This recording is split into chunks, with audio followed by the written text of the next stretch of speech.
I said I was going to get into the money because of the previous contract discussions we'd had with Hurd. Bobby Eaton and Stan Lane were making $2,250 a week. Tom Zink was making $3,000 a week.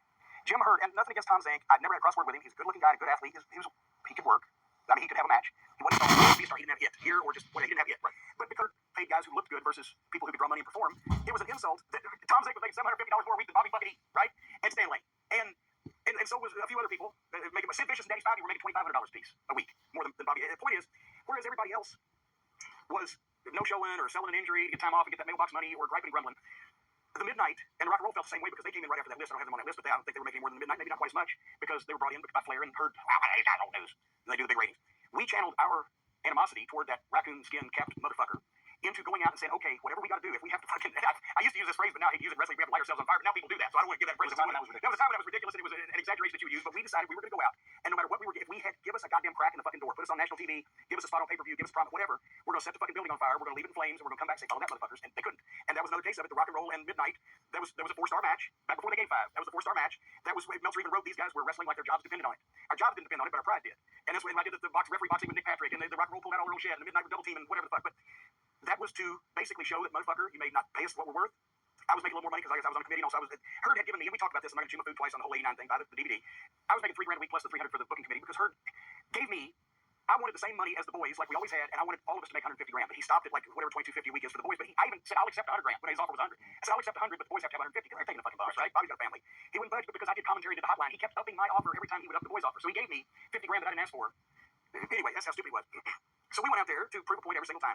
But here's the thing, even though the ratings were up, even though the talent level was up, they had done such damage, especially to the Carolinas. As soon as TBS bought the company, they pulled out most of the Carolinas' live dates.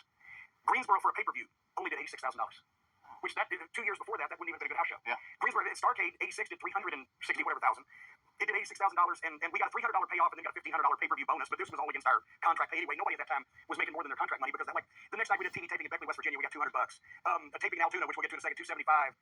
Fort Bragg, North Carolina did $42,000, actually gave us $250. But Amarillo, we went to Amarillo for $22,000. The houses were horrible compared to what they'd been until, TBS just screwed the whole thing up. So, we figured we'll prove a point. That's how we kept it fresh, because if Ricky had to fucking, if his arm had come out of the socket and ripped off and the bloody stump was hanging there, he would have finished with that. Yeah. He was a sub for Spivey, because then Spivey got hurt. Here's the thing. Everybody had high hopes for Sid because of the way he looked. I mean, you couldn't draw a guy, that looked like that. But Spivey, the problem with Spivey had been, not only did he was huge, but he had no discernible physique, no muscular definition. He just took up space, and his work was okay for a guy that size. But he had injuries even at that point, and I guess he's had everything replaced since then. But I don't know why he had injuries, never took any bumps. But he was working like the fucking Road Warriors. And with Sid next to him, somebody has to sell. Somebody has to be vulnerable. Somebody has to just have a match with the baby faces. Later on, when they had the skyscrapers with the dudes, when it was actually Sid it was earlier, Sid and Spivey, previous fall, and they put him with Johnny Ace and Shane Douglas. They just ate those fucking guys up, right? And I knew they were going to listen to me, so I went to Ole, because that's when Ole was starting to agent. I said, Ole, can you talk to him? And he knew Spivey. I said, can you talk to these fucking guys? Because they've got to figure out a way to have a match, with guys that we're trying to use. So Ole gets Shane Douglas, Johnny Ace, Spivey, Sid. They're all together. Of course, I'm there because I was at times in the dudes' corner. That's when we were doing the thing with the dudes in the Midnight.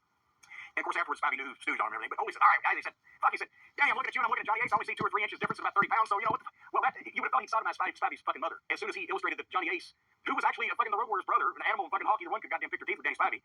But he was so insulted by that he should sell for either one of these 2 fucks. And they all agreed to it, right? And then Ole walks off and everybody shakes hands. I went to shake Spivey's hand, and he just looked at me and walked off. So I just like saying now, Danny, I've never seen you since then. Nobody, nowhere, but fuck you, just for being a fucking prick to everybody you were working with at that point in time because you thought you were goddamn Superman and the matches fucking stunk. Let's talk Teddy Long for a minute. Now he's paired with Doom. What do you think of that? That was the magic thing.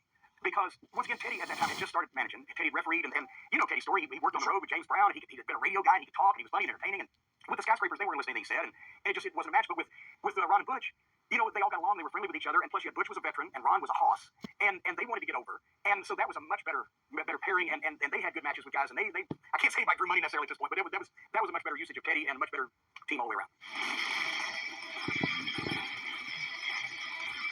This doesn't do Mike any favors whatsoever. No. Right? I mean, this is more kid-friendly stuff that I think so, because, Rick was gone.